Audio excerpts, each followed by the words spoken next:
Hello, everybody, and welcome to today's watch party for In Search of Tomorrow for the greatest 1980s movie about a boy who befriends an alien who's marooned on Earth. I think you'd agree with me, and of course, everyone knows Carla. Welcome, Carla. You'd agree with me on that. Yes, I would definitely agree with you. Uh, One of the best cinematic treasures from the 80s. It's fun. It is. It's Mac and me. It's so much fun. Okay, I can see we've got our community joining us. Wow, we've got a lot of people here in the Discord, and we've got some people joining us on YouTube already. So we've got, let's have a quick rundown, as we always do, just to say to everyone, we'll do the rundown. The sync point will be when the MGM logo fades in. I think all versions might be that. If you've maybe got some very old VHS version, which I doubt most people have got these days, it might have the Orion Pictures logo on, because I think it was an Orion movie. Yep, it was. So it was swallowed up into MGM. So as always, we've got James Hellier joining us over on YouTube. And we've got Brainwire, we've got Mad Matt, we've got Sparky John, we've got Sharon, we've got Icy Matty, I think I might have said that already. We've got Calbot, and then we've got Leanne, we've got Onzi, we've got Jedi Wizard. Yeah, we've got a lot of people who are going to join us for this fun evening. Well, without further ado, let's get going. So on the counter, I'll tell you what, Carla, you can do it. Would you count us down, please? Yes. Get ready for the experience of all experiences. 5, 4, 3, 2, 1. Press play. Here we go. So when did you first see this movie, Carl? Did you catch it out of the theater? You know, I don't remember seeing in the theater. I just remember overdosing on it on video. Like my cousins and I would rent it all the time. We might even own a copy of it. But I just remember us watching it all the time at my cousin's house. Well, for me, I think I've mentioned this before. Where we used to live when I was a kid, we had a guy who came around, and he had basically a video store in the trunk, or the boot as we call it, of his car. So he'd drive around where you lived, and he'd just sort of pull up outside, and he'd have big like fruit crates, like the fruit boxes from the stores, just full of the tapes, and you'd just rent it for a week, and he'd come and get it the next week. And based on the classic video store style, I rented this based on the cover alone, because I knew nothing about it. And I don't know, I really enjoyed it. I mean, the music is great, and it's Alan Silvestri. I mean, the music is better than this film deserves. I mean, yes, it was some points where I was like, ooh, like this music is really kind of touching. It's getting to me, you know. It's great. And Sparky John's just said he didn't see this one at the theater. Well, that's a miracle. But we can see this strange alien planet, and they have devices that happen to look a bit like straws to drink something out of the ground. Right. This alien planet that is probably like southwestern California, Arizona, New Mexico. That's right. But the thing I like about this movie is that you're not going to need therapy afterwards. No, not at all. You know? Not at all. You don't need therapy. And it's got more, I'm going to say it now, I prefer this to E.T.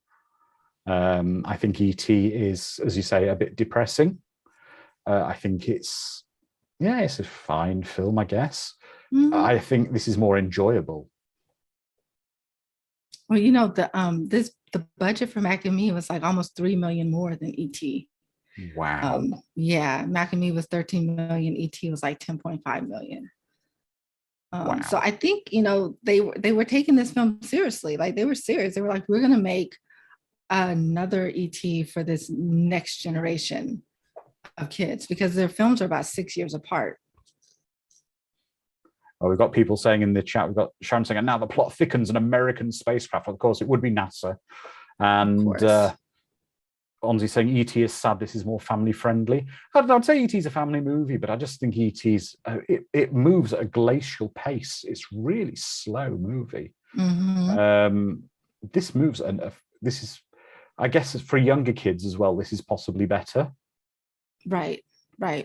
And Sparky John said, right, the director, Stuart Raphael, directed Ice Pirates. another beloved 80s classic. Well, I can see on over on YouTube, got Sebastian, aka Space Daddy, saying the movie isn't quite as bad as some make it out to be, and he quite enjoyed it. Well, I think it's a Right. fun movie when it gets going. Exactly. I just think the critics were just wanting to be cynical and wanting to be Yeah, like, oh, look how cool I am. I'm putting down this movie, yeah, you know. exactly. It was put it down because it does have certain sponsorship of popular products in the Yes. 80s and popular brands, but equally as well, a lot everyone wanted to say, oh, it's such an ET rip-off. Oh, it's just trying to be ET. And it is and it isn't, to be honest. Right. And I think, they were aware of that comparison. So they were like, let's give them a family. Let's give them like these powers to do stuff with electricity. Let's, put all these different elements in it Yeah. as well. But I'd say that one of the major differences in the plot is ET was on Earth because they were exploring. Effectively, they've been kidnapped by us. Right.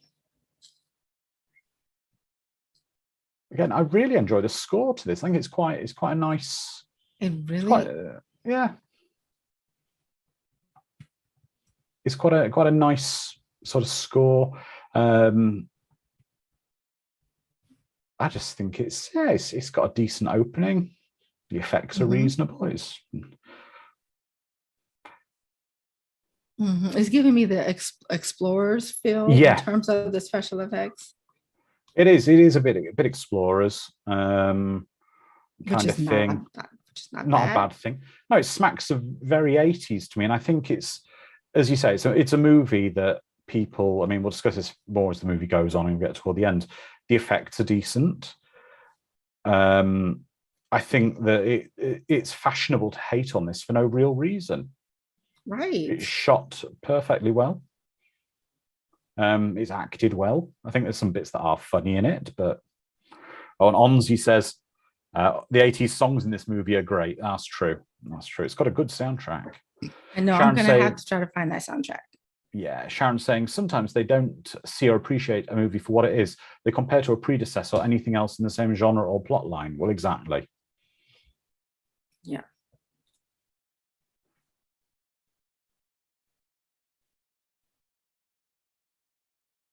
Now that helicopter is such an 80s icon. That model of helicopter. That's called a Bell Ranger. There's different versions of it. There's a Bell Ranger and a Bell Long Ranger, I believe it's called. And it's the sort of the generic 80s chopper that was everywhere in every movie and TV show. Made most famous is Dominic Santini's chopper in Airwolf, and it was also used basically as the generic police chopper or utility chopper in everything. So they retired that chopper was retired like. No, they're still around, but they're still around, but that sort of model of it and that style of it, they look a bit different now. They were sort of released very much that sort of era.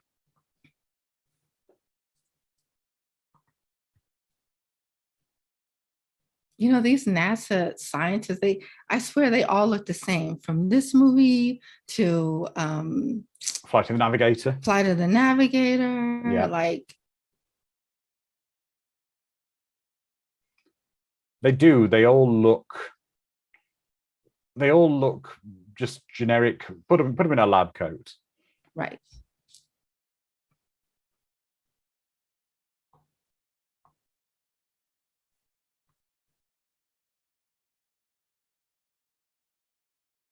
I can see Lon Strickland is joining us in the chat. Hi, Lon. Welcome. Great to see you. We'll have you on for a watch party again at some point. We got Edward the Black Prince joining us. This is all just NASA guys in white coats. Yeah, well, and of course people in the environmental suits as well. Right. Oh, and Hannibal Grimm is also joining us in the chat on YouTube. Hello, Hannibal. The suits that are always ripping at the most inopportune time in films. Exactly.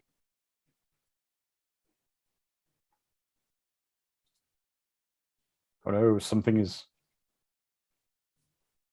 Well, you know, they just announced, I heard that they're going to be sending a robot to Venus to like Wow. explore Venus. Or maybe they'll bring back, Mac or And I similar. know, right?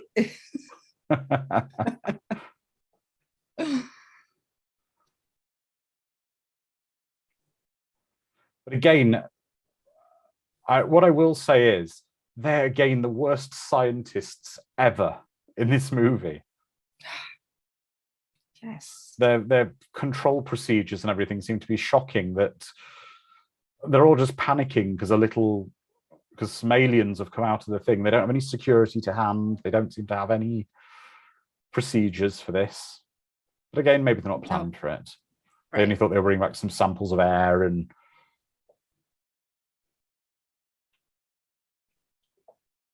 Calbot. I wonder if this inspired the scene from Independence Day.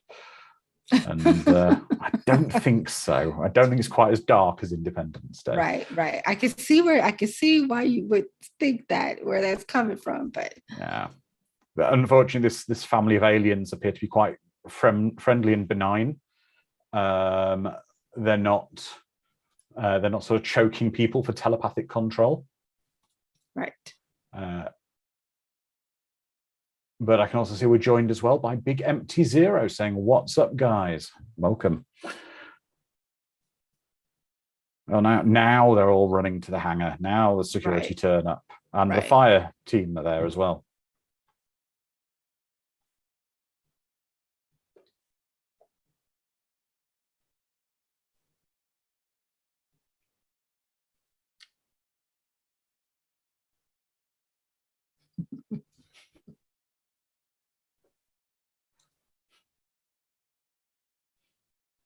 Well, Sparky John's saying, does anyone know what the acronym MAC stands for? I would say 2 all beef patties, pickles, cheese, and lettuce on a sesame seed bun with special sauce. I do know, but I'll give the chat. Although I think that's what they were, wink, wink, that's what it is, but not really.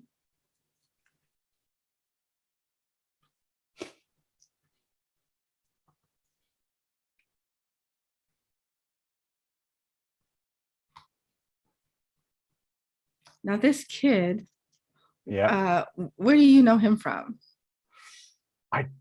His name is Danny Kuski. Okay. And he was in Different Strokes TV show. Yes. Was he Arnold's adoptive brother or not? I think so. I think they brought him in. You know how when the cute one grows up, they always have to bring when Mr. Drummond married a woman, I think he was the kid, because I remember him and Arnold going on an adventure through Universal Studios in an episode. Yes.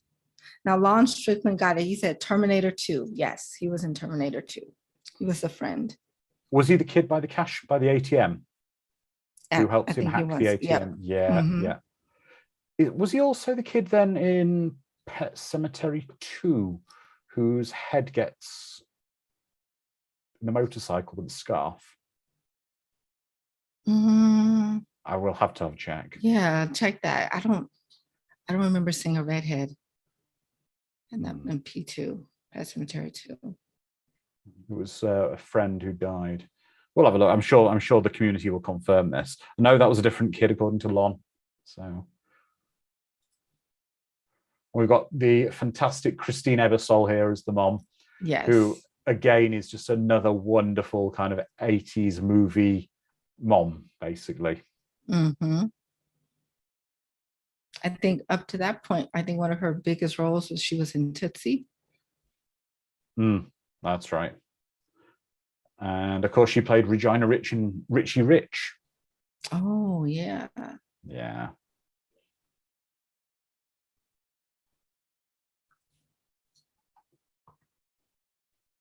Mad Matt's saying this should be called OT, the other terrestrial.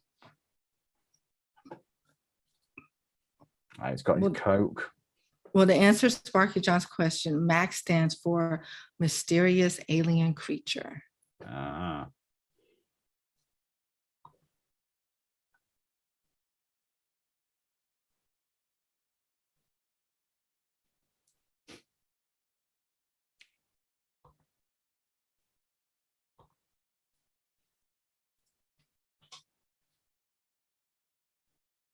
Ah,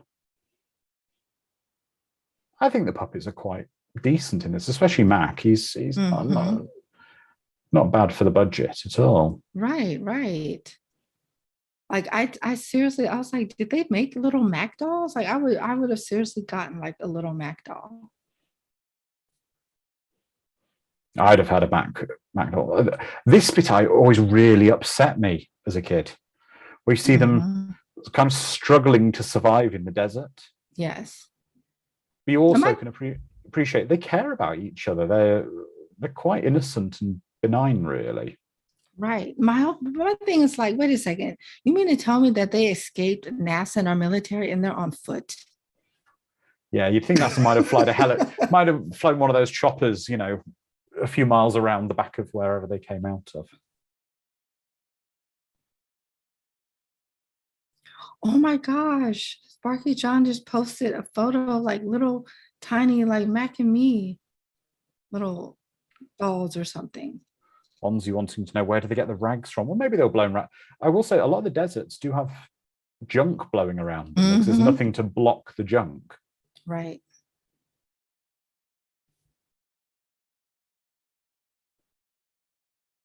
Okay, so I know what I want for my birthday, which is this month. the little Mac dolls. or a Mac Funko Pop or something. Right. Very, very 80s neighborhood, very familiar with. Suburban 80s. Yeah. Poltergeist is happening just around the corner. Right. E.T. is up the street. Yeah.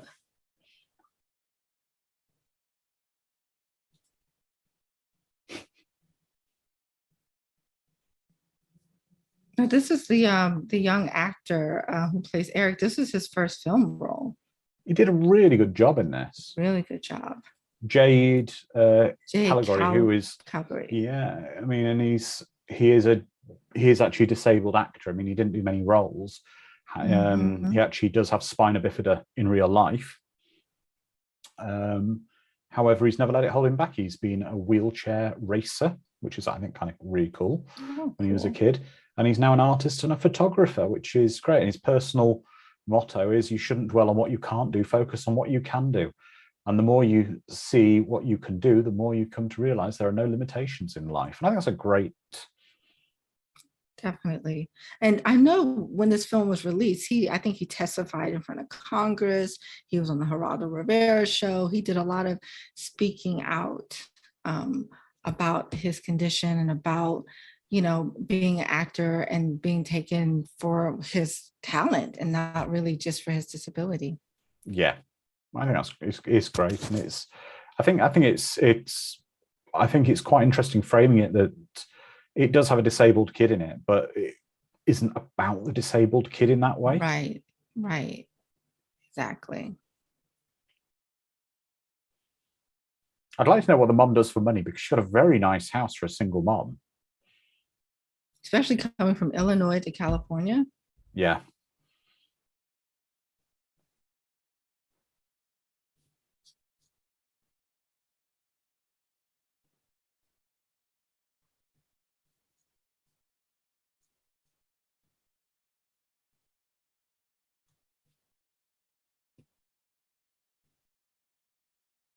His brother was also an 80s, 90s child actor. He was. He was in Charles in Charge. Was he in Don't Tell Mom the Babysitter's Dead? Or am I getting my 80s movies mixed up? No, that's the other guy that was from Adventures in Babysitting. Ah, yes.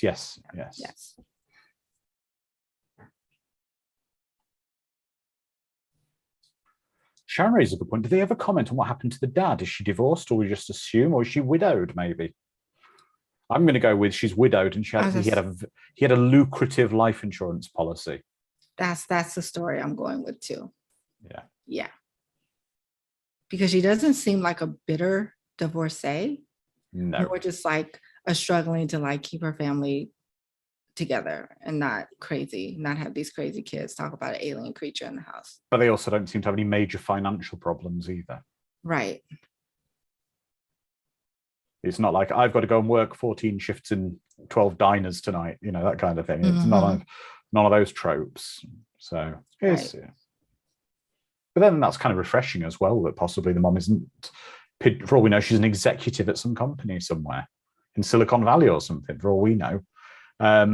That's kind of a cool thing as well, because it's maybe not pigeonholing her in that kind of trope that they did with a lot of these 80s movies, where a single mom would move to a new area and would be working a dead-end job. As a waitress or yeah, and she could only work in, retail. but she could only work in that kind of job.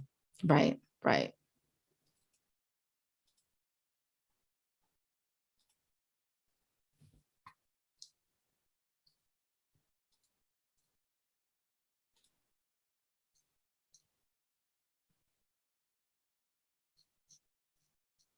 I will Honestly say that kid's got Lego man hair right now.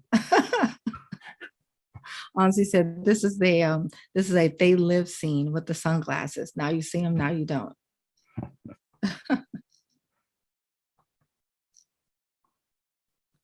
I have to say that they made these puppets were so expressive, especially Mac was so expressive. Yeah. We just got a screenshot of the father who's missing there. I mean, Mac's looking at it, obviously recognizing a family unit and identifying with it. There's a family photo there that's not been sort of hidden or removed, and they all looked relatively happy together. So I'm going to go with he's passed on somehow.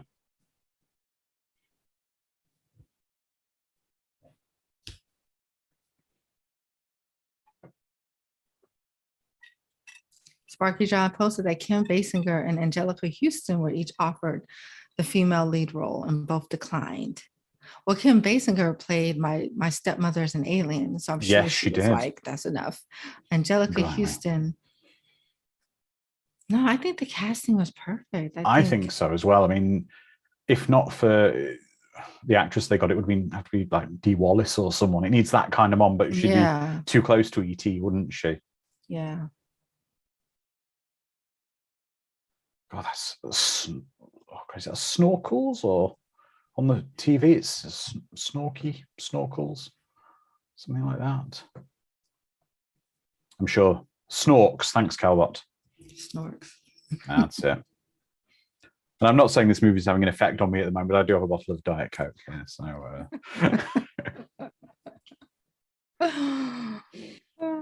One thing to watch out for is you probably will notice every time a product is on screen, classic thing with product placement in a movie, because Coca-Cola is here, the can is perfectly placed facing the camera.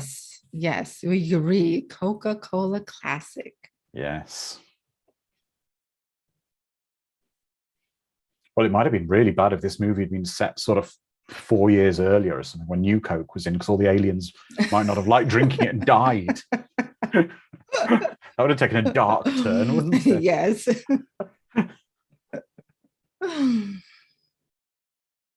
It's just crazy that, like, you serve your kid. Like, I remember being served with lunch as a kid, like juice or maybe water or apple juice. But I never was just served like a soda like that with my sandwich and chips.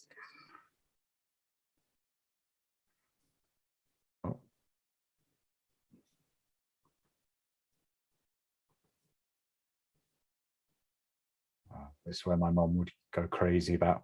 It wouldn't matter if there were little alien type footprints on the floor. Even if I was in a wheelchair, my mum would blame me somehow for how did you get the footprints all down the wall? Lon's saying, is this an Alan Silvestri score? Yes, it is, Lon. Yes, it is. And it definitely has that Alan Silvestri feel to some parts of it.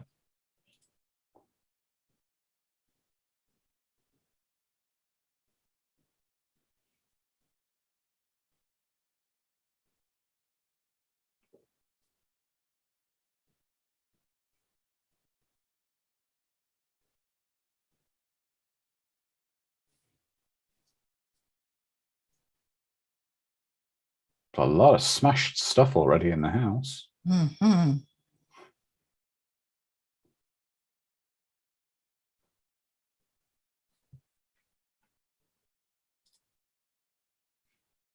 Now, I always thought this young actress was really good in this film. She didn't come off as annoying.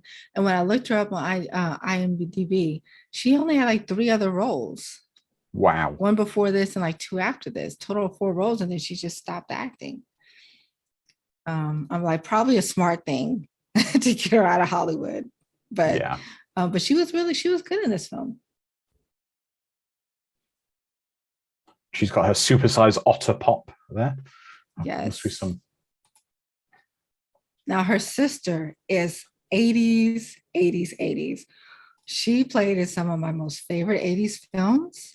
Does anyone remember like what film she was in? She's familiar looking, but right. She was always the friend, never the lead. Although she was a lead in, I think, the movie My Mother is a Werewolf, or My Stepmother's a Werewolf. And then she was in Can't Buy Me Love. I love Can't Buy Me Love. That's a great movie. Yeah, she was one of the friends, the popular girls, and then she was in Teen Witch. Yep, another great movie. So yeah, she was definitely a familiar face in the 80s. Well, I'm going to say, I mean, Teen Witch is a real it's a guilty pleasure of a movie. Listen, that's my movie. I know all the songs. I can sing them by heart. I like know that movie. I grew up on that movie. Teen Well, Witch. don't forget Carla as well. Now that we've had our shackles taken off somewhat and we're covering some other movies now, especially going into the fantasy genre, there's no reason why we couldn't cover Teen Witch in a watch party one weekend. Very true. It has Tangina in it from Poltergeist. And it has the kid from oh gosh, what's that vampire movie with Bill Paxton and Near Dark. Near Dark. It has the kid from Near Dark in it as well. So, and Dick Sargent, of course, who was he the first or second Darren in Bewitched? I don't know. I have to look it up because he was one, because there was Dick Sargent and Dick York both played Darren in Bewitched, didn't they? I think he was the second. Yeah, he was the second Darren. There we go. Brainwise confirmed he was the second. Yep, this is so 80s. To be honest, I see Maddie's right. Garbage Pail Kids cards. This is a very realistic 80s kids kind of room. Yes. The stuff we're seeing.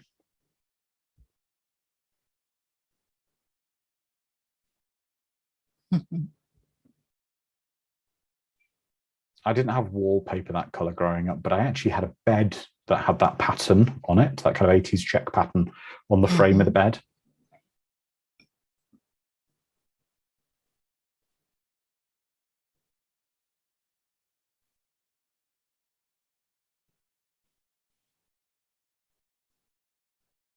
It's nice to see that the family is really close. Like the brothers get along, the mother, even though she works a lot, she's still dialed into her kids. Yeah, she's that's the way your mom tucked you in as a kid, that kind of up to the neck and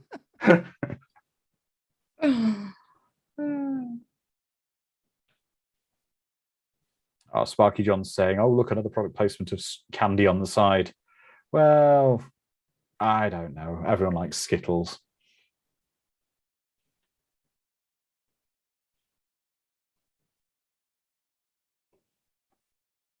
And then also, okay, so, E.T. had the finger. Yep. And Mac had which one do you prefer? The kind of... I like that kind of thing. I like that too.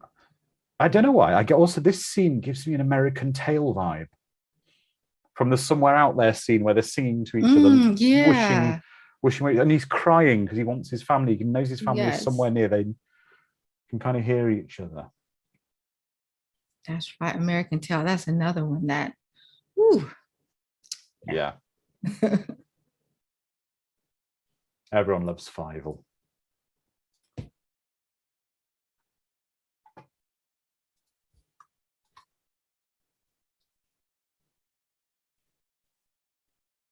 I'm trying to look at the different toys he has in his room. Yeah, Sharon's got a good point. At least his family is close, not like E.T. who was left behind. No, E.T. gets left on Earth and they're like, it's like... He's like Kevin from Home Alone. It's like Kevin from Home Alone. Or it's like, Yeah. Oh, we left. Yeah, we forgot to put milk up in the store. Oh, we'll get it next time we go there. It's that kind of urgency from them about coming back for him.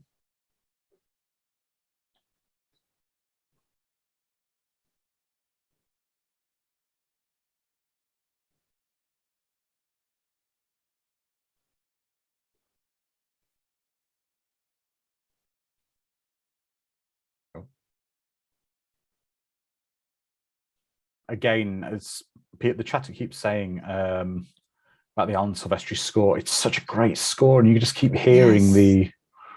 Yes.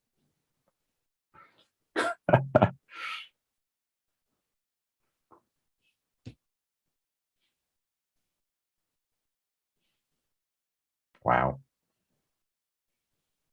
That's some shocking. So he's drilled a hole in the drywall. Yeah, I'm like, where is he getting these tools from? Like, where? Well, no, that we saw the drill earlier. It was on the patio. His brother carried the barbecue and a box through. Okay. And then when he lifted the drill out of the box. Now this is some serious like HGTV redecorating on crack here that he's done. And I'm like, I wonder, is that like when they first came on, their planet seemed dead, you know, like nothing was on it, like deserted. So I'm wondering where he gets his aesthetic from. Yeah. His decorating aesthetic. We don't know. Maybe there's other areas of the planet. Maybe they migrate in different seasons or something. Mm-hmm. I am not sure though why Mac just cut a hole in the wall though for no real in the door for no real reason. But is it a triangle? Is it because of that whole kind of making triangles with the hands thing? Is the triangle kind of his symbol?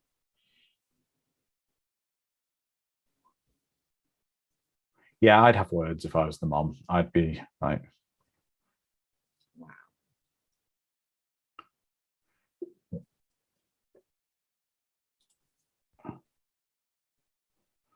I don't realistically know how you could blame the disabled kid for that. Yeah. Unless he has some magical powers that we're unaware of. No. No.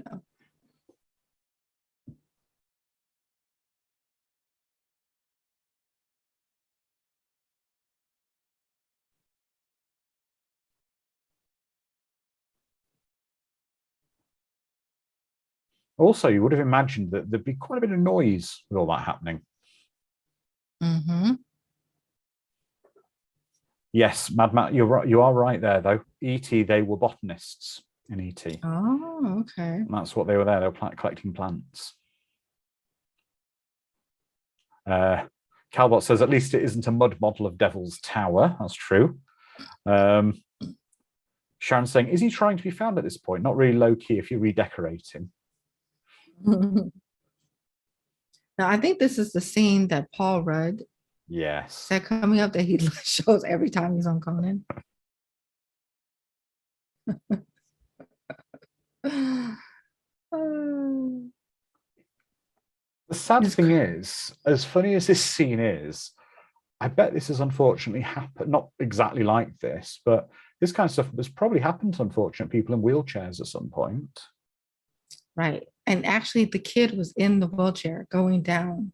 Yeah. So it was actually him. They did not have a stunt person. I mean, I wouldn't. And I could hop out the chair. I could have at the time hopped out the chair and kind of walked away from it. I wouldn't have gone down the hill in that. I'm like, how did they get away with that? Oh, Sparky John says, so what other 80s movie had a kid in a wheelchair?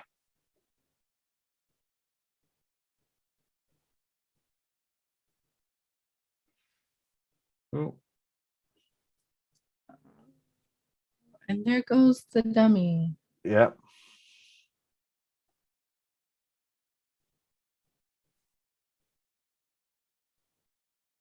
Now, I'm hoping that the actor could really swim and that he was just faking drowning. I'm sure he could swim. Yeah.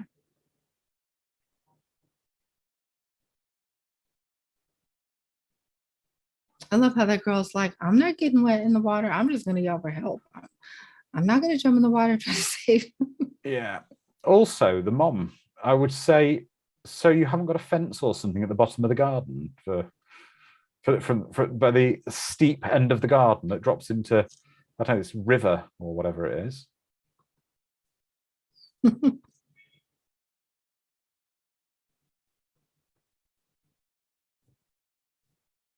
You're a bad parent.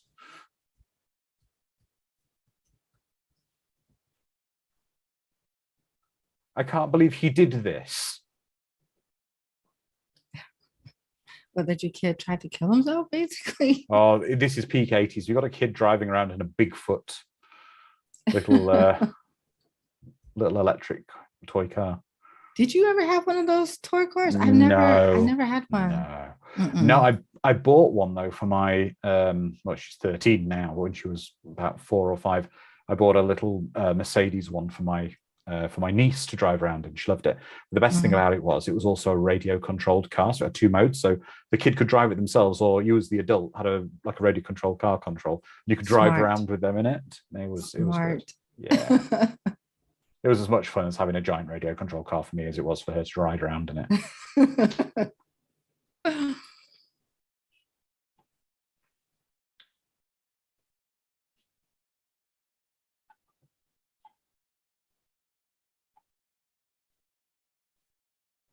Mad Matt, does he have a seatbelt on his wheelchair? A lot of people do. A lot of disabled people in those type of chairs do have like a seatbelt, basically to keep them in the chair so they don't fall down, because he can't. You've got to appreciate, if he's paralyzed below the waist, he can't use his legs to push himself back up or hold himself. I was saying his legs twitched. They possibly did, but this kid is genuinely disabled. So it's not, there's no pretending to be disabled in this movie. Debbie is like, what, 10 going on 30 in this scene? She's so perceptive, like, they're not going to believe us, like, whatever. Like, I'm not going to put my neck out for no reason.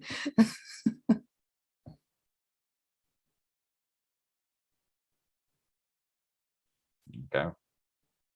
Sparky John confirms anyone with spinal injuries do have a seatbelt to help keep them secured in the wheelchair. You know who she kind of reminds me of? Punky Brewster. A bit, yes. A little bit. Kind of have that punky, that energy, that vibe. Yeah.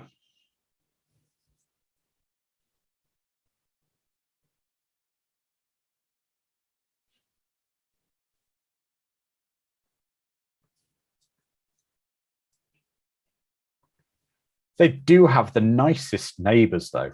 Absolutely, just the nicest people. Sharon's saying McDonald's, and she loves Punky Brewster. It's McDonald's eras are such a way of dating something, that you remember things a certain way. So when we get to the infamous McDonald's scene in a while, I had an amazing experience in 2016 when I was in Cancun, Mexico, of all places. We wanted a McDonald's when we were there for some reason. And we went to a McDonald's, and it was still themed as the 80s McDonald's, with the tile floors and the tube seating. And it was just like being in a vintage 80s McDonald's, which was kind of cool. Because what I'd say about McDonald's now is, it's no matter where you go in the world now, because again, I went past a few McDonald's when I was in America recently. The interior is, and the styling and the uniforms are exactly the same no matter what country you're in. You could be anywhere, so it was kind of a treat just to step back in time a bit. Right. For me, I had a similar experience when I went to Costa Rica. If you want to experience the 80s, being in the mall in the 80s all over again, when I went to that mall in Costa Rica, it was like stepping back in time. From the neon colors to the food court, it was amazing. To the movie theater, it was hilarious. It was so much fun. But yeah. So, and also what they play on the radio is a lot of 80s music. So I was like, interesting. I was like, well, I found the place I'm moving to. Well, this is the thing. This is the crazy thing. On that same journey to Cancun, because the airline I was flying with tend to, as you can appreciate, I watch a lot of movies. and they have a really poor selection of in-flight movies. Absolutely Mm-hmm. poor. And it's a 12 and a, it was like a 12-hour flight. And I've seen everything there. So what I normally do is I load a laptop or an iPad up with seasons of TV shows and movies, and I binge watch stuff. And usually on the way out, I watch an 80s show, and I watch disaster movies on the way back from the 70s. I've got this weird way of doing it. But I watched Greatest American Hero on the way out, binge watched like the first 2 seasons of it. The taxi is taking us from the airport to the resort. No word of a lie.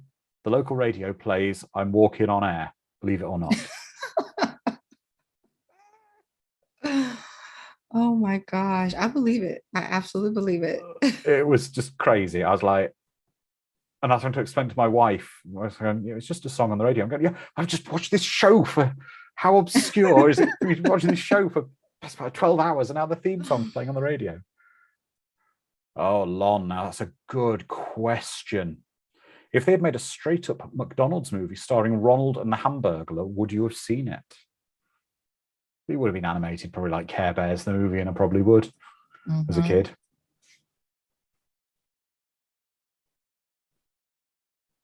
Oh my gosh. Remember actually in the 80s, like talking to your friends on the phone Yeah. for hours? Actually having phone conversations, the cord, not getting tangled up in the phone cord. Yeah. Well, if you lived in the UK as well, phone calls were not inclusive in the bill that your parents paid, even local calls. We used to pay for local calls up until the early 2000s. Really? Yeah, in the UK, phone calls used to be horrifically expensive here. Like I say, until the early 2000s, we'd even pay for a local phone call. So your parents were going, don't stay on the phone too long. Wow.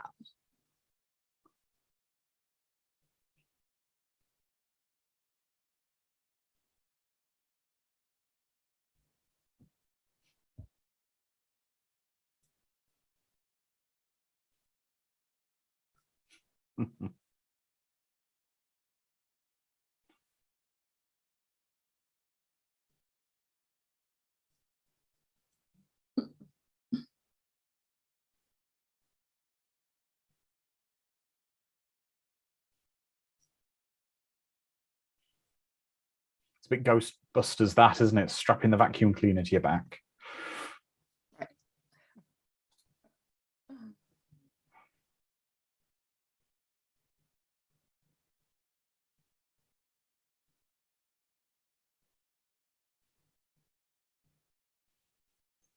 I will say these aliens are absolute sugar junkies. Mm-hmm.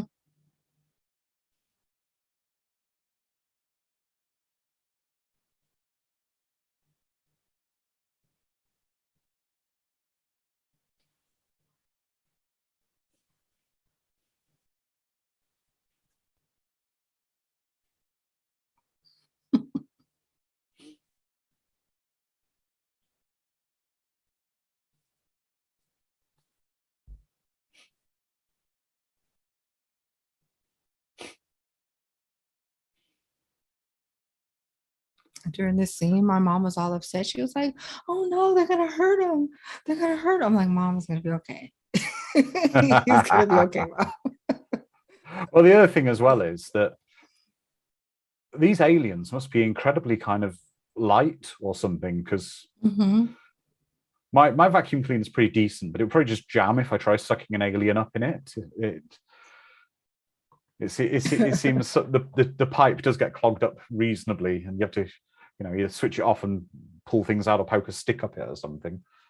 But yeah, that's right, Onzi. It's more like Luigi's Ghost Mansion vacuum.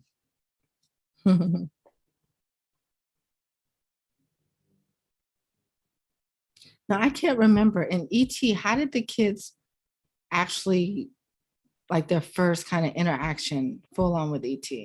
I think someone said they lured him out in a similar manner, but didn't use a vacuum cleaner, obviously.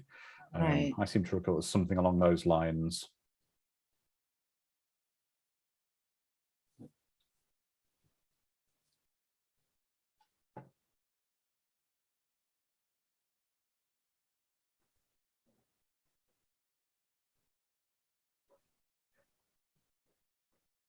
Yep, Sharon said Elliot saw him in the shed and lured him into the house.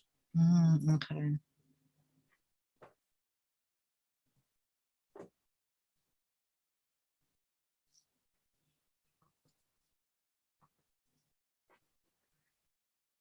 Oh, Ian Birchall saying great live chat, and Carl Redbird saying silver bullet. Well, thanks for joining us, guys. It's great to have you all here. So I've got a question for you guys. If you were kids of this era, would you try and help the alien? Would you go to your parents? What would you do?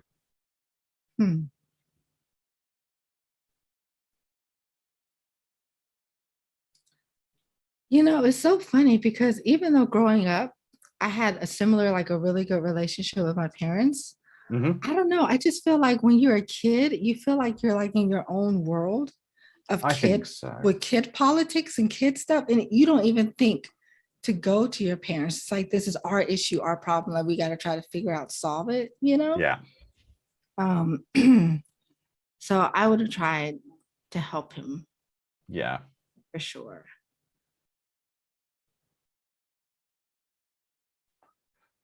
Sparky John asking, if I found alien, would I get really good at Coke to drink first?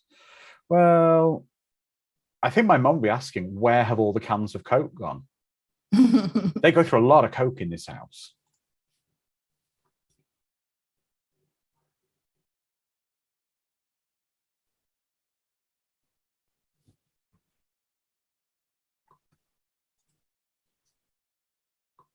Hannibal Grimm saying that they still live in the kid world, even as an adult.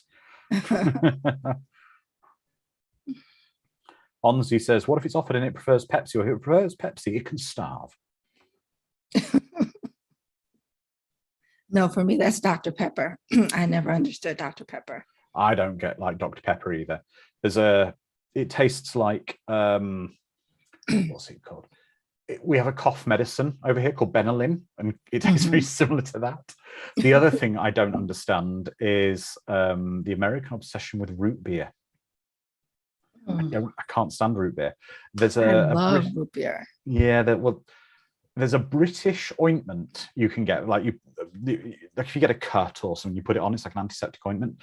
We call it Germaline, and it's bright pink, and it smells like root beer. It smells just like root beer. It smells of, is it like sarsaparilla or something? That's what root beer is flavored with. Smells exactly the same of it. And I've always said that root beer tastes like Germaline dissolved in lemonade. I think any British people will understand that. Oh, Sparky John said, worst drink ever, Mountain Dew. Well, now this is another one I like to drink, which is a Scottish one that I'm quite fond of. Iron Brew, which is quite legendary. It's a bright orange soda that doesn't taste of orange. It doesn't taste of vanilla. It doesn't taste of you can't describe the taste of it.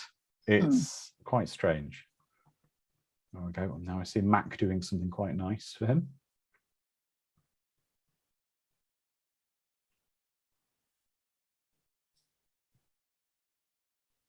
A lot of people saying that they love Mountain Dew.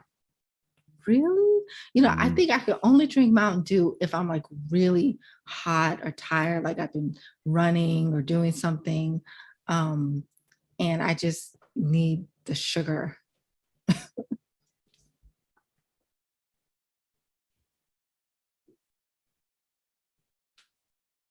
Sharon's saying she likes a bit of an addict of Coke, but recently got into Dr. Pepper for a change, and it's not bad.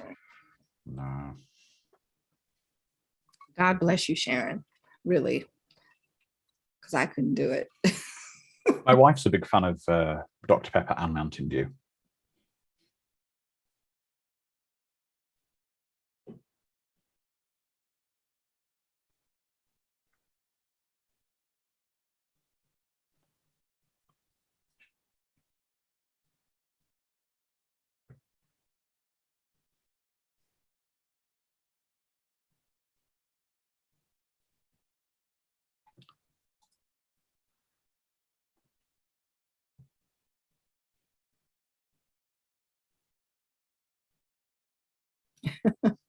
She's like, I know my kids, they wouldn't do this.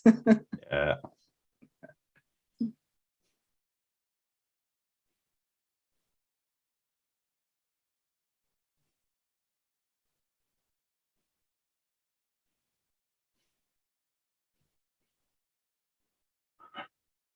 It's a poltergeist moving the furniture around. And the film Right, takes exactly. quite a sinister turn. I just love how in the 80s and I guess in the 90s too, you just had kids that were, they didn't come off as immature or pandering. No. They would take on challenges, they would be brave. I was thinking of like the show Erie, Indiana. I don't know if you've ever Yes. seen Oh, that I show. loved Erie, Indiana. Love that show. Only the Oh my original gosh. season. The kind of follow up they did didn't Yeah, it didn't work, really but work for me. Um, but yeah, I don't know. I mean, I don't really watch a bunch of kids' movies today, so I don't know if that's still the same, but they I'll just kind say of I seem off as don't. over Yeah, over I'll say exaggerated I'll characters. preface what you say there. I don't watch a lot of Mhm. a lot of modern kids movies, Right, right. but I will watch the films of my childhood, which is a lot of what we're doing here. Exactly. Exactly. I don't know. I guess I just felt like the kids were, I don't know, different Yeah. in the 80s and 90s versus the modern movie kids. I think we can't relate to a lot of the modern kids, unfortunately, showing our age. Right.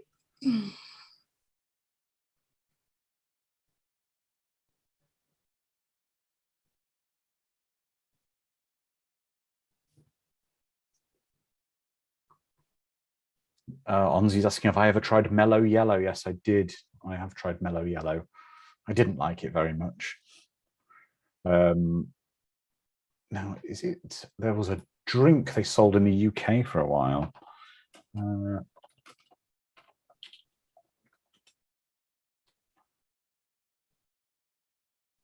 There was a soda they sold for a while in the UK, like a lemon and lime one called Geo. And it was so strong. It was like drinking floor cleaner. It was horrific to drink.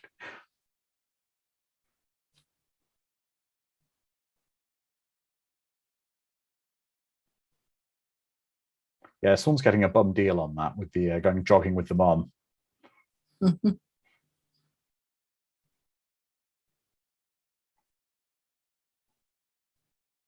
This is funny. Yeah.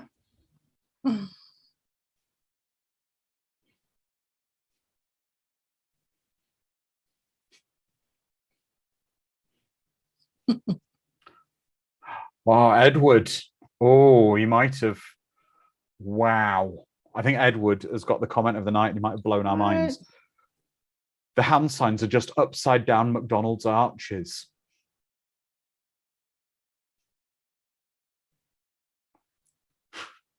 I guess. I guess. Yeah. But you have to have them side by side. Yeah, we'll see. Oh.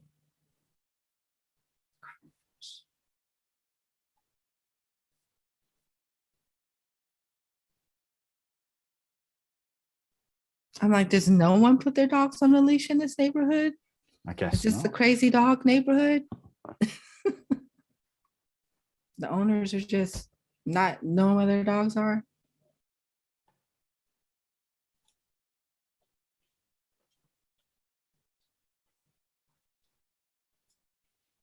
It does have a great 80s soundtrack, as been said already, though. Mm-hmm. Yes. Oh, Mad Matt, I've had Cactus Cooler. It's the most artificial tasting soda ever.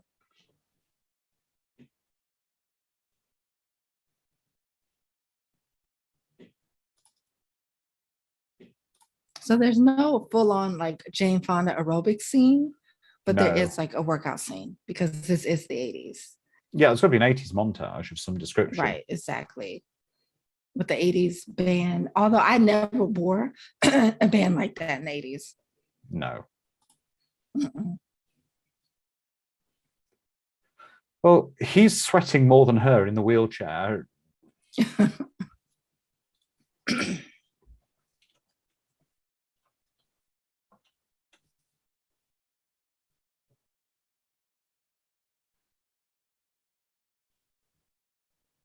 Exactly. Sparky John says it's an 80s montage scene. Mm-hmm. Although I think one of the best 80s montage scene is in Monster Squad. Oh, God. Rock Until You Drop. Yes. It's one of the best. top three for sure. Oh, without a doubt. Actually, let's have that. Let's have some of everyone's favorite montage music from an 80s movie, because that montages are such a big thing in 80s movies. Let's have list some of your montages in wherever you're joining us from today, please.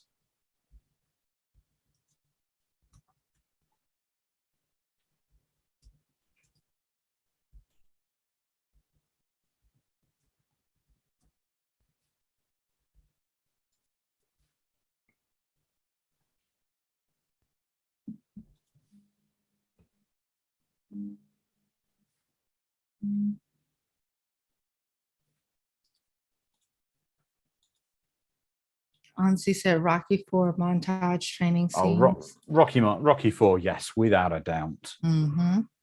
It's got 3 montages, I believe, in that. Yes, it has. It's got No Easy Way Out, when Apollo has died and Rocky's reflecting. Then we have what do we have? We have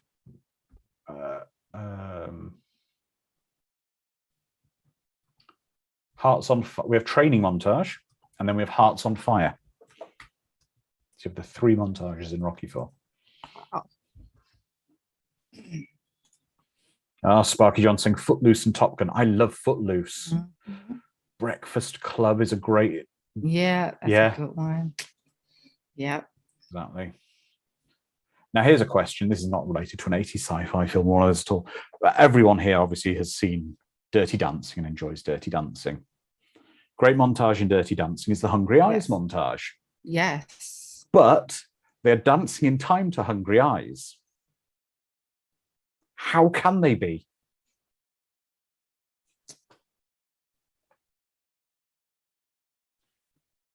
Huh. Never thought about it like that. All the other songs are appropriate within reason to the movie. Right. Well, my friend just let me know that there's some sort of reality TV competition called Dirty Dancing, where these celebrities learn dirty dancing scenes from the movie or something like that. So I was like, interesting. I was like, that movie never dies. No, it never does. It never does. And there is a sci-fi connection to Dirty Dancing, though, of course. There's one. Because one of the main actresses in it is Cynthia Rhodes, who, of course, was in Runaway.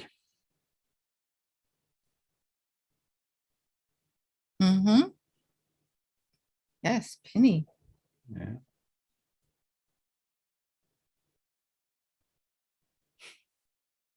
Who had to be one of the most 80s actresses ever, because she was married to Richard Marx, I believe. That's right. I was like, yeah. And she was in Flashdance and Staying Alive. Staying Alive. Chorus. Was she in Chorus Line? I don't know. I don't know. No, I'm getting her confused with that one. Oh, that's a good one, Edward. The Best from the Karate Kid. That's another great one. Oh, yeah. That's another good one. They look to be enjoying some delicious McDonald's products in that car.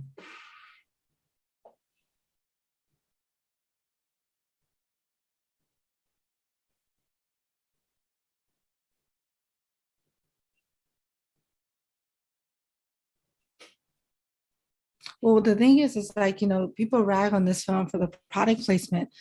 But after this film, I think Disney cut a deal with McDonald's, a very lucrative deal, where they would, do cross promotion. So, well, let's go into that. Actually, really interesting. Let's talk a bit about Disney and McDonald's. So, Ray Kroc actually was in the army with Walt Disney at one point. They were friends, historically. And when Disneyland was first starting, he tried to basically sell McDonald's products in Disneyland in California. It didn't go ahead as such. But later on, McDonald's products were sold in some Disney parks, but not the full menu. So, for example, you could buy McDonald's French fries in certain stalls in the parks, etc. So McDonald's and Disney have had quite an intertwined history for quite a long time. Okay. Interesting. Well, the producer of this film also had a relationship with McDonald's. He worked on their advertising campaigns, and also he did work with their charitable Ronald McDonald's House charities. Yeah. And so he said that he did not directly get funding directly from McDonald's, but he did get funding from the Golden State Foods, which is like a food service company that primarily supplies McDonald's with their stuff. So there, he did have a pre-existing relationship with McDonald's, and that they were kind of hesitant at first to get involved. But then they were all in, because I know Ronald McDonald is in the film, and he also was in the trailer introducing the film as well. What I'm going to say about McDonald's, and because you just touched on it there with the charity aspect of it, as much as people rag on McDonald's, and yes, they're an evil multinational corporation, everyone should always try and donate to Ronald McDonald House, because it is a wonderful charity. For those who don't know, I actually personally know of some people who've used it. It provides facilities for families to stay near loved ones when they are undergoing treatment in hospitals, etc. So it can be near to them. And quite often in life, in life-ending or threatening situations, it provides them a place to stay while, a child is undergoing treatment. Mm-hmm. There we go. And I'm going to say this is a great bit of 80s fun. Yes. And Jennifer Aniston, this is her feature film debut. You'll see she's in the background sitting with the kids on front of McDonald's. And then you'll see her like profile kind of quickly. She was 19 when she did this film. I love this because why? I don't get it. People don't have a problem with so many movies where everyone knows a choreographed dance scene and it all breaks out. In most movies, people don't have a problem with it, but for some reason, they don't like it in this movie. It's such a fun 80s thing. It is.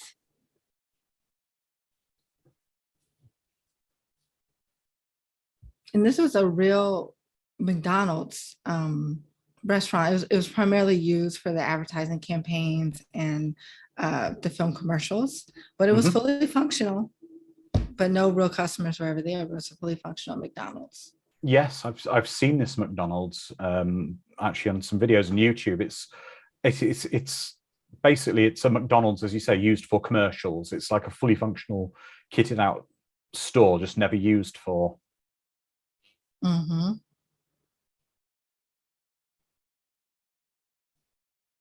This takes me back though, because I remember the cups looking like that. I remember the furniture looking like that. Yes. See, I firmly believe that one of the problems we have today in society is that we don't break out and dance enough. Exactly. Like back in the 80s, literally two gangs would battle through break dancing. Yeah. No knives, no guns, just dancing. Exactly. I think we need more dance. More street dancing. Exactly. Dance-offs. Yes.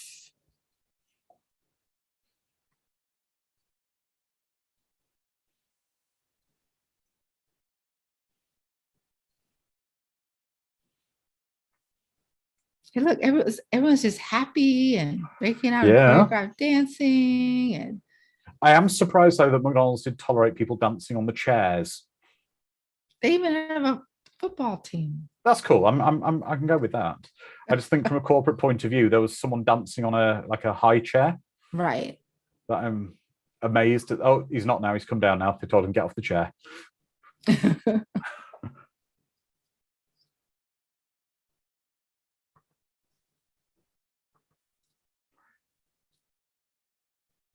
Lon says McDonald's is always like this when he goes. Yeah, but Lon, you're in California, aren't you? This is a Californian thing.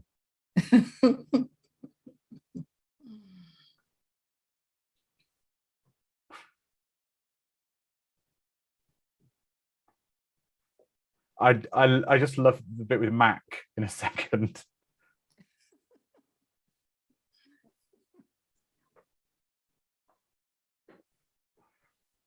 Wow, doing a little jig there, okay. Yeah, doing a little dance on the counter. Listen, I have expected him to moonwalk. Yeah. Really. Wow.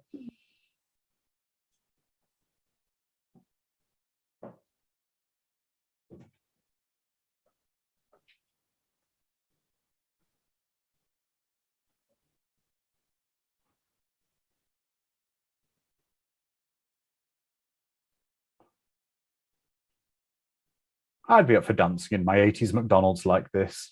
Yeah.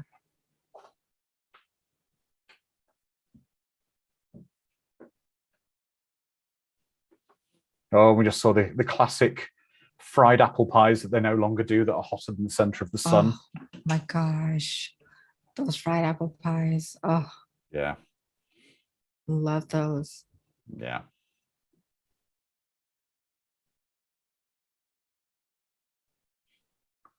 That is a Golden blatant State, bit. Golden Yeah, State Food Corp. Yeah. that was a little blatant, wasn't it? Yeah. That bit. The truck's right there. Okay. There we go again, going down these hills. Yeah.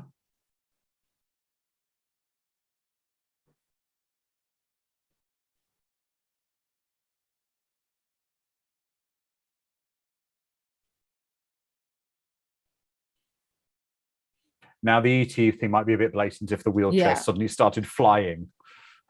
Right. Exactly. Exactly.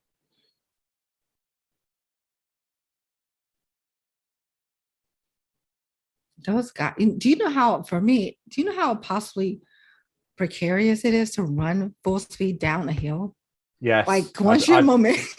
I'd be flat on my face. Okay. Oh, this was something I discussed with Heath, our friend from Heath from Serial at Midnight, about when you're younger, you can do these things and you fall over and you're fine. Now, if I get out of bed slightly the wrong way, I'm like, oh my God, I'm in so much pain now. Exactly. You hit a certain age and you you tweak one little thing, it's like you're laid up with Tylenol and an ice pack for a few hours. That's it, yeah. Even a bit Back to the Future, this, isn't it? With the whole kind of commonality to another Alan Silvestri film then. Mm-hmm.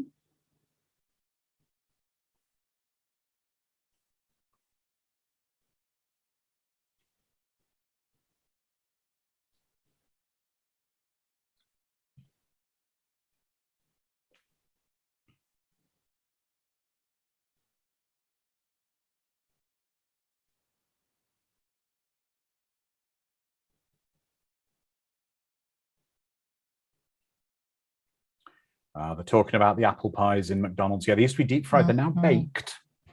I know that obviously it makes them better for you, but I don't eat one as a health choice. Exactly. I'd rather have it deep fried tasting like it used to. I forgot the mom works at Sears.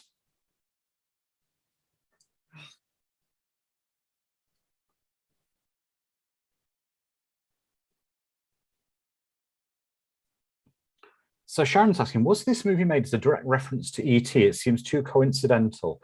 I think it's just got shares a lot of DNA with E.T. Well, I think it really was. I mean, the producer said that he wanted to have an ET for this generation of kids. Like that was kind of his vision, but they wanted to make it different by throwing in the family and giving Mac these like electrical powers and stuff like that. But there was this sense of like, let's see, we can like recapture that spirit again for this like. And when he says next generation, I'm like, wait, we're still in the 80s. So yeah, and like, the generation is, what would it be? It would have been 6 years. Yeah, 6 years. So yeah, so maybe not quite enough, but right. Again, the score's wonderful. It's just fun, but it moves. It moves at such a faster pace than ET. I think that's always been my problem with ET, that it moves so slowly. Yes, Sparky John saying there was a reason why Spielberg wanted to make a sequel to ET. You can now see why, because he couldn't top this.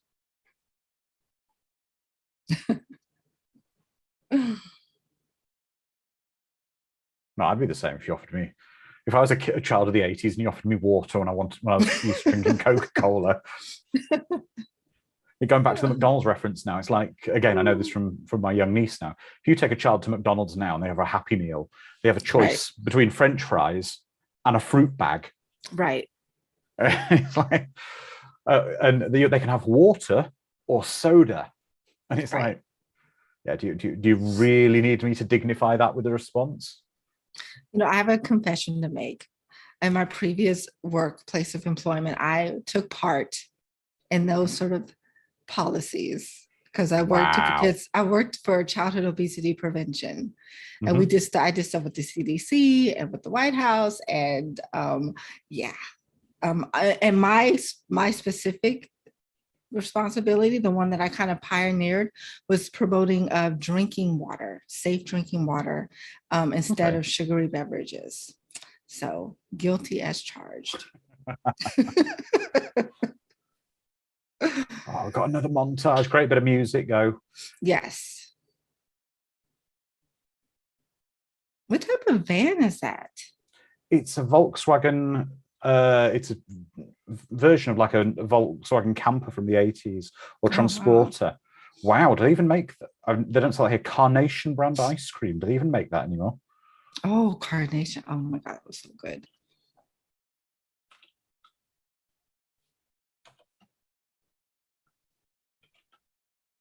Of course, you like Skittles. Everyone loves Skittles.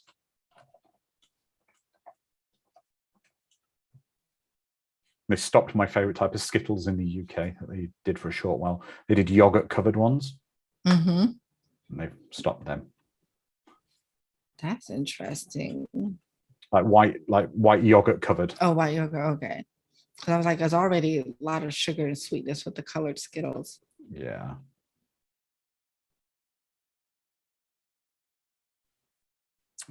It's a Volks. Thank you, Sparky John. It's a 1987 Volkswagen Vanagon GL Wolfsburg edition.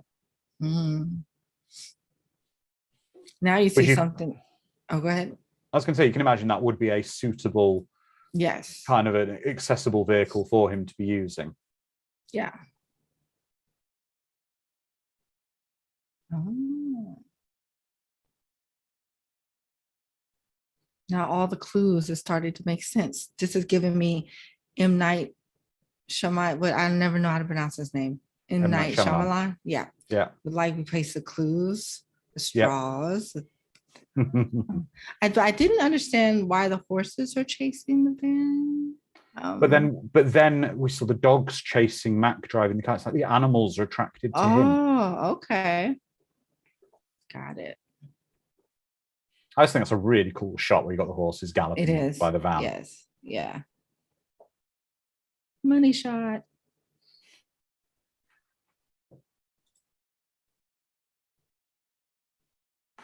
Oh, Onzi saying McFlurry, McSunday, or a soft serve cone. Hannibal replies, the ice cream machine's down.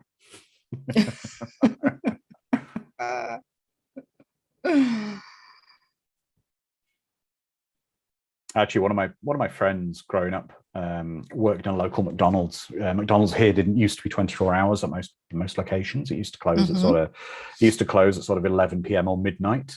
Well, in the branch he worked in, they were notoriously bad about breaking the rules. And what they would do is, if there were no sort of proper managers in, they would turn all the exterior illumination off about 8 p.m. Mm-hmm. So it would look like the branch was closed to get fewer customers in, so they could start cleaning everything up so they could go home early. Well, also I heard recently that the FCC was investigating because of the complaints about the milkshake machines being down all the time. Yeah, a lot of that apparently is down to the fact it's so hard to clean it. It takes so long that what they do is they'd rather just not have it working. Mm-hmm. But I'm like, who called the FCC though? Who literally sat down and was like, I need a freaking milkshake. It's broken for the 10th time. I'm complaining to the government.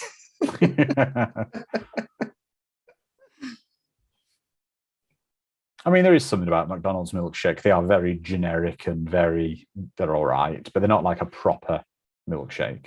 Right. I prefer the Wendy's Frosties. Yeah, yeah.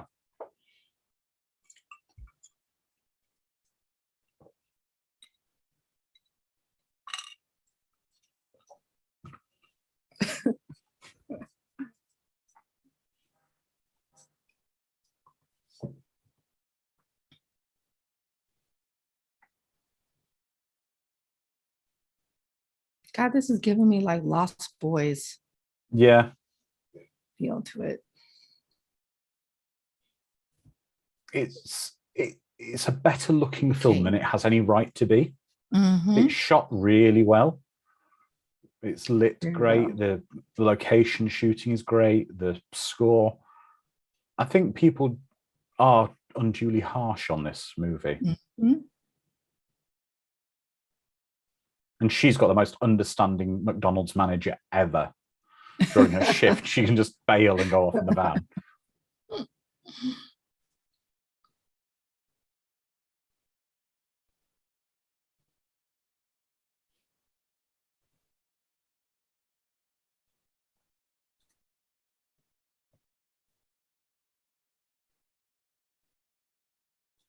It's interesting that the kids, when they first interacted with Mac, it was very innocent, right? No fear at all. And it wasn't Yeah. until the older kids brought in this idea of like they could be a threat, they could have a disease or something like that, kind of like that adult mindset with the negativity and always kind of seeing the other as a threat.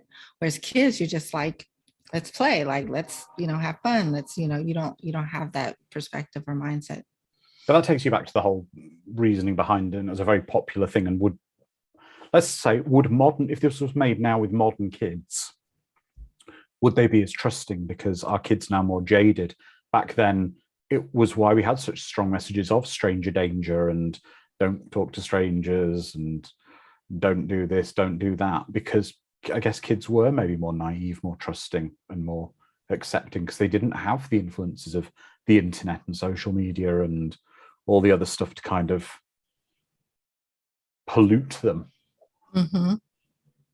Right. Like kids today, they don't need the after school specials. No. Or do they? Just different types of topics. Maybe they do. Maybe they do. Sharon's saying, oh no, they better not be dead. Is this anyone's first time watching Mac and Me in the chat? If it is, put 1 in the chat if this is your first time watching Mac and Me. Mad Matt says the dance party at McDonald's still going on. She won't be missed from that. Oh, wow. It's a lot of people's first time. Okay, so those of you who are watching it for the first time, can you tell us, do you think the hate for this movie is overhated? People are being harsh on it.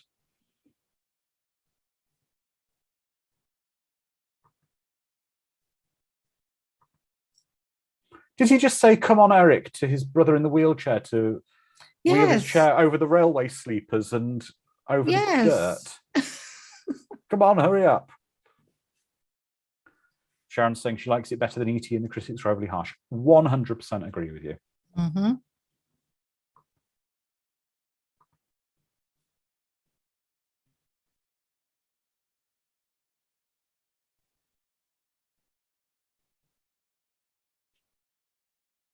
Yeah, Onzi says it's overhated. Yep. It's a cute movie. Yeah, it's cute.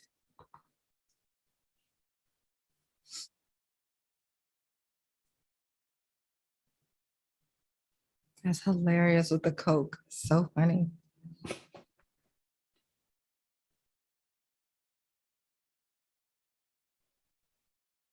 Hannibal Grimm says there's a scene later that freaked me out the first time I saw this. You can kind of see that they're half not trusting him. Mm-hmm. Sparky John has said it's the third time this week he's watching this right now, and he'll admit he hated this film originally, but the rewatch, I got to it this past week and it's made me reevaluate it, and now I do like it. Icy Matty says 80s means family. Edward the Black Prince says, I'm not going to say it's a good movie, but it has its moments. The music is good and the cinematography is nice. Oh, it's not the greatest movie ever made, but it's certainly not the train wreck that it's been hyped to be. Right. It's like on the list of like worst movies ever. And it got nominated for all these Razzies. And I mean, the critics just really went after this film.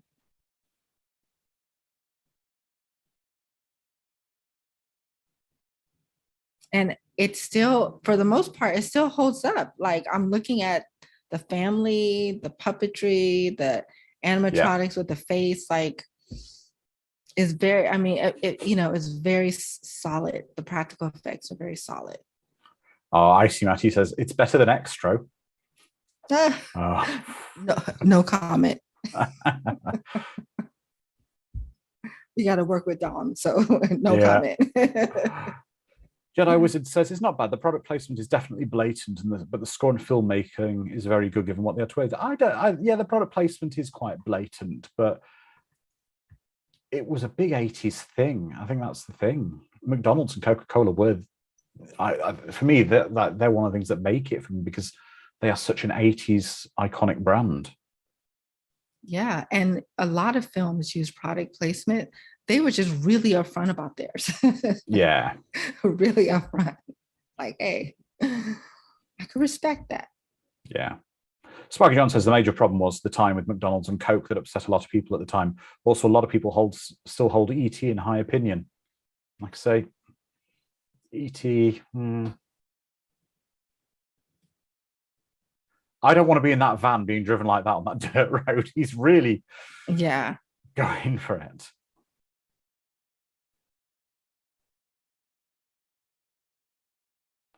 I think they're going to need traction after being in that van with you driving on that dirt road like that, to be honest.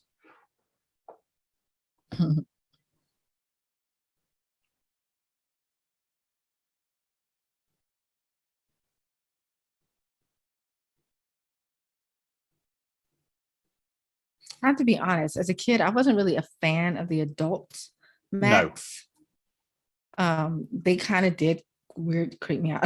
They did creep me out a bit. Yeah, a little bit.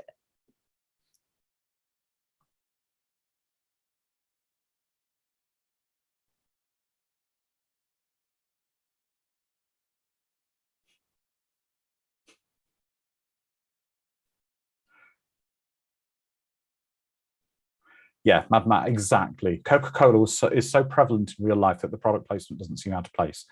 Having traveled to a reasonable number of countries, no matter where you go in the world, you will see Coca-Cola advertising. Yes, 100%. Mm-hmm. And in some countries, they have the old school, like Coca-Cola in the glass bottle. Yep.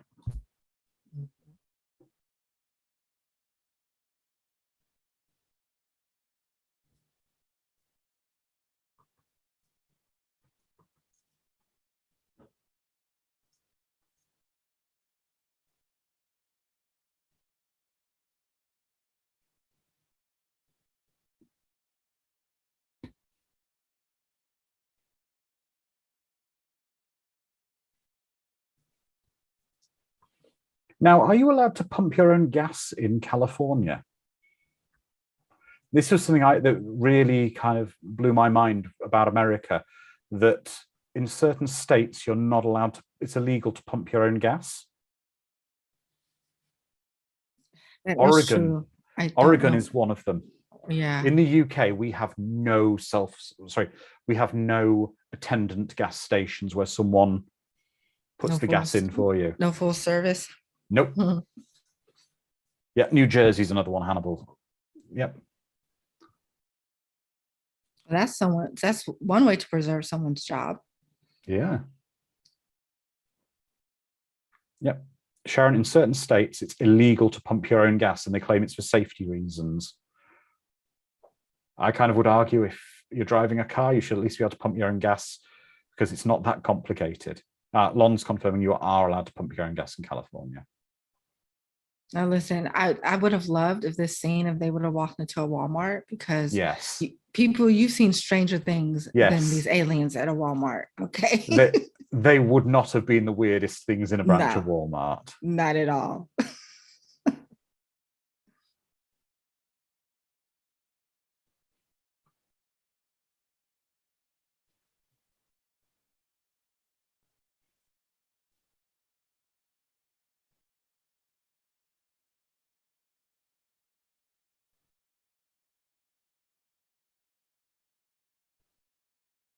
Security is like, you don't pay me enough for this.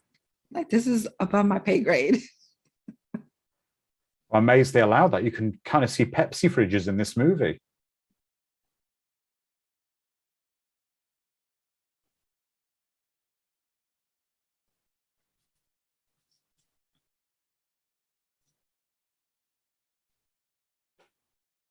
Oh, Sparky Johnson. This is the guy from They Live, the actor. Oh, it's The security guard. yeah, George Buck Flower. Yeah. Yeah, I remember.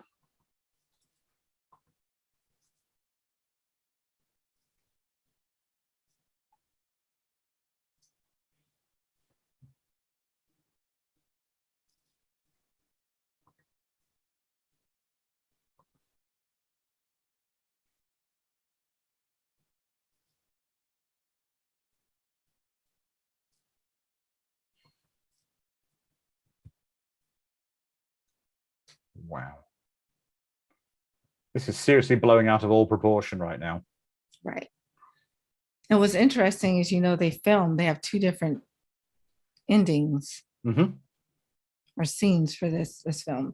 They did a test screening and audiences were like appalled, but they left it in the Japanese version of the film. Wow, what was the ending on the Japanese version? So not necessarily ending, but this particular scene here, this climatic scene. Yeah. They actually show here, it's off screen what happens to Eric, but in the Japanese version, you actually see it happen. That takes a dark turn. Yes. At least they didn't put in some kind of like a RoboCop scene where he's brutally gunned repeatedly or something. Right. Because here's like he's going there, the gun goes off, and then they're firing at a kid, with the kids in the crossfire, and they're firing, and then you see the explosion, but you see he's limp, and he's not even near the explosion. No.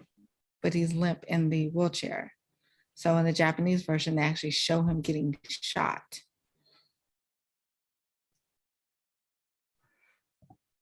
Sharon's saying, no doubt, I've been in Walmart at the middle of the night. Enough said. Yeah. Exactly. Yeah. And then upcoming, there's a scene where the brother is like, says he's gone. But if you listen closely, you can hear him say he's dead. And it's like they tried to overdub it, but you could still hear him say he's dead.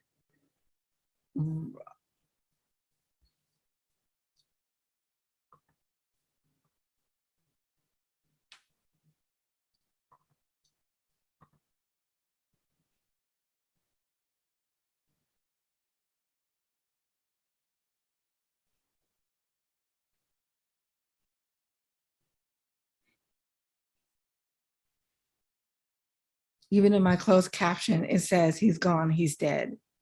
So. Well, and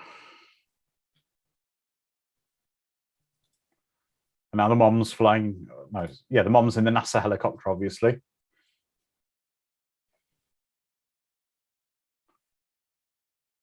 Bond's saying, is there a magical alien in the house? Well.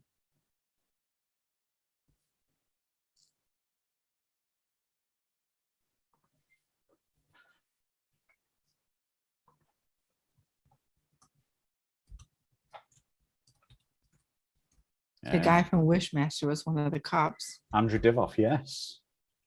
But that's a 90s film, The Wishmaster film? It is indeed. It is. And he also stars in a bit of a guilty pleasure of mine, which was released. It's a nightmare to find on any media. He also stars in a biker action movie called Running Cool, which was released in the same year as the movie Cool Runnings. Very different movies. If we ever, if we venture into 90s, we have to do the Wishmaster films. Oh, definitely. Definitely. Well, at least the first one. Yeah.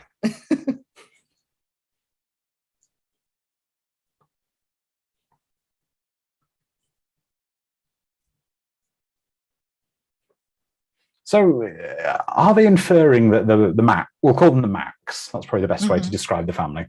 Are we inferring that they're kind of indestructible, invulnerable? Because we've seen them sucked into like a spaceship, into a vacuum cleaner, and the spaceship potentially had no life support system, yet they survived the journey to Earth because it was intended for cargo. We've seen them be shot at, walk through fire, and they all seem fine. Is it because they're kind of rubber or something? They just don't seem to. Right.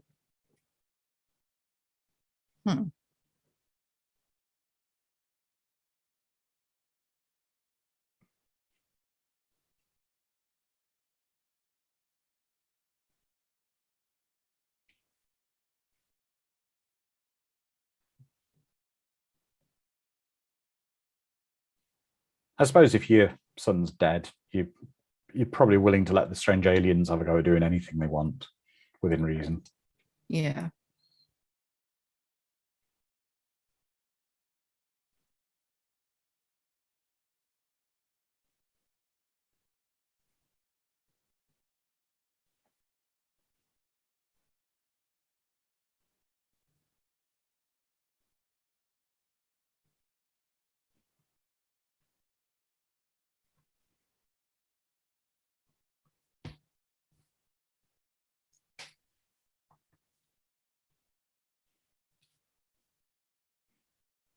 Are they drawing power by doing this? Are they praying?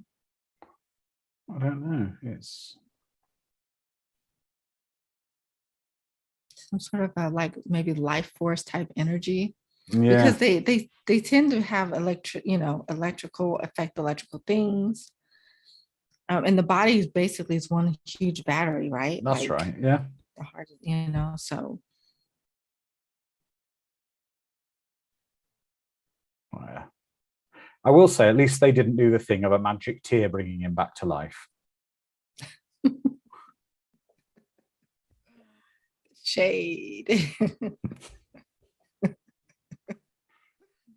Mac didn't cry over him in a single tear, did it?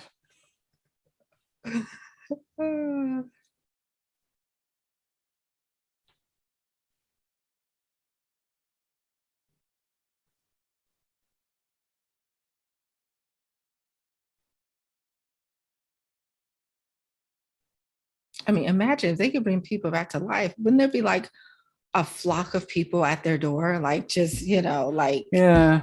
Maybe, I don't know, maybe there's some special rules to it. Maybe they can only do it in a short amount of time or something. Right. Also, there's no one standing around filming this on their phone to post Exactly. it to Twitter. So no one really knows, right? Exactly.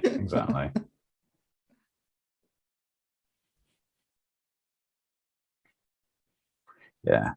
No, Lon's saying the sequel should take place entirely in space, no humans. No, the sequel shows that due to the revival process, it turns into a District 9 type scenario where he starts to turn into one of the Macs.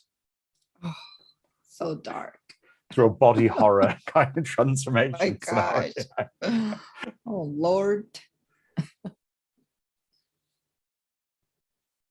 Now, the ending of this is very similar, unfortunately, to a movie that I'm going to say now we will potentially do the first one, but we will never, ever do the sequel on a watch party to Short Circuit 2 with a naturalization at the end of the movie.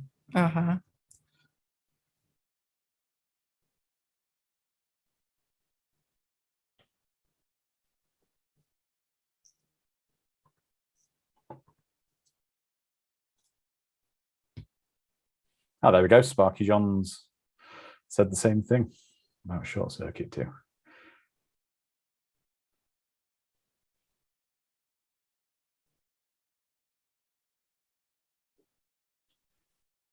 The only question I do have is my understanding is, I know someone who's moved to America to do this, don't you have to pass a test that you're able to know so much history or something before you can do this?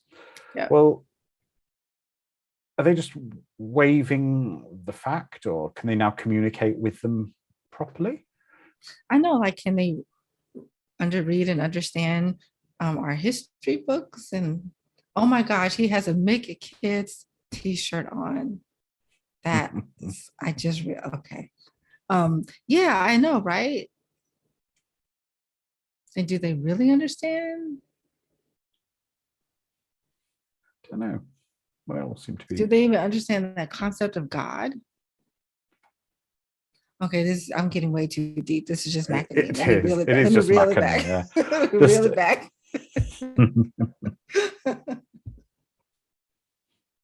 Well, the head scientist from NASA is quite happy about this as well.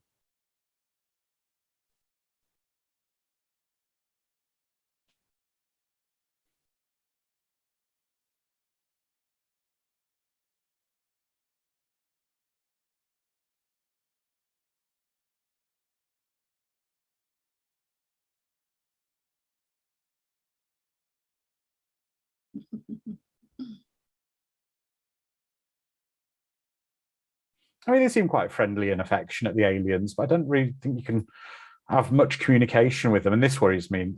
If he gets into an accident in the car, how's he even going to exchange insurance details with somebody? That's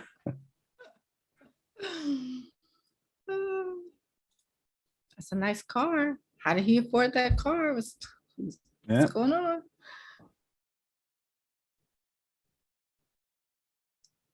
I feel that films that declare that there's going to be a sequel just curse themselves, and there's never a sequel. We'll be back. Yeah, no, you won't actually. No, no, no, you won't. Unfortunately.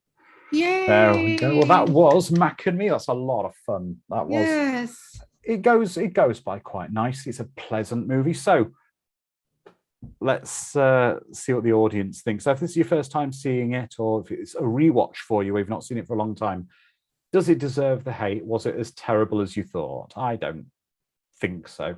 I enjoyed that. I don't think so either. I mean, this is the first time I watched it over 20 years. It's been a really long time. Mm-hmm. And I was like, this is really fun. Like, now I remember, it brought back all the feels that I had when I watched it as a kid. Extremely nostalgic for me. Even like I was getting like teary-eyed at some parts because I literally remember where I was in our pajamas with the blankets, in the pillows, in the living room, around the TV, watching this. It was just a lot of fun. Exactly. I mean, we had a lot of fun today. We had some great people join us, but we've got, going back to the community, we've got Sharon saying that was fun, exactly what it's supposed to be. Brainwire, it wasn't bad, it was fun. Eric saying, it was kind of fun, first time for me. Icy Matty, it's fun, not hated.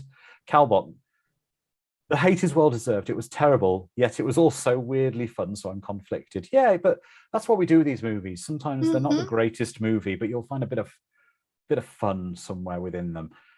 Sharon saying nostalgic is a great word for it, so 80s, and it took me back. Lon saying this is probably my 5th or 6th time seeing it, my favorite screening to date. Thank you, Lon. Icy Matty saying I need a Coke and a McDonald's. Mad Matt saying credits saying starring Ronald McDonald as himself. Onzi, this is a very fun and cute movie.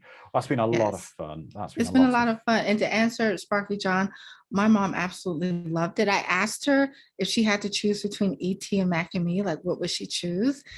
And she was like, you can't make me choose. She was like, slightly E.T. a little bit, but I feel like I have more fun watching this one though. She's like, E.T. is like the better film and that it's more of an impact, but this one was a lot of fun. So she really enjoyed it. Well, that's the end of this watch party, and that is the last of the current watch parties. The last ever. Don't worry, we're going to be here. We're still going to be here, everybody. Next week, Watch Parties 2.0 are launching, as I'm calling them. They're being relaunched, don't worry, we'll still be here. We've got some new stuff, some new graphics, some new ways of doing stuff. Will be a lot cooler. We'll still be here, and we will be shaking things up a bit. We have spoken with Robin, our CEO, and he has agreed we can now, I spoke about this on our In Search of Darkness watch party last week. We are now going to be having some wiggle room on the watch parties. So approximately 3 years before the 80s and 3 years after the 80s, the shackles have been taken off, so we can now start to pick up some early 90s movies and some late 70s movies as part of our watch parties. Got some great stuff lined up, and also we will be mixing it up. We won't just be covering science fiction and horror movies. We will be starting to cover some movies for In Search of Legends. Yes, 80s fantasy. 80s fantasy movies. So yes, and I think that's great. Oh, it's going to be so much fun. I mean, we wanted to cover some more stuff with you guys, have some really great stuff lined up. Next week, we're going to be kicking it off with the original, probably one of the definitive 80s movies, legend movie, well, movie that we covered from the legend genre, which is going to be Conan the Barbarian, which is a great movie, an absolutely wonderful, fun movie.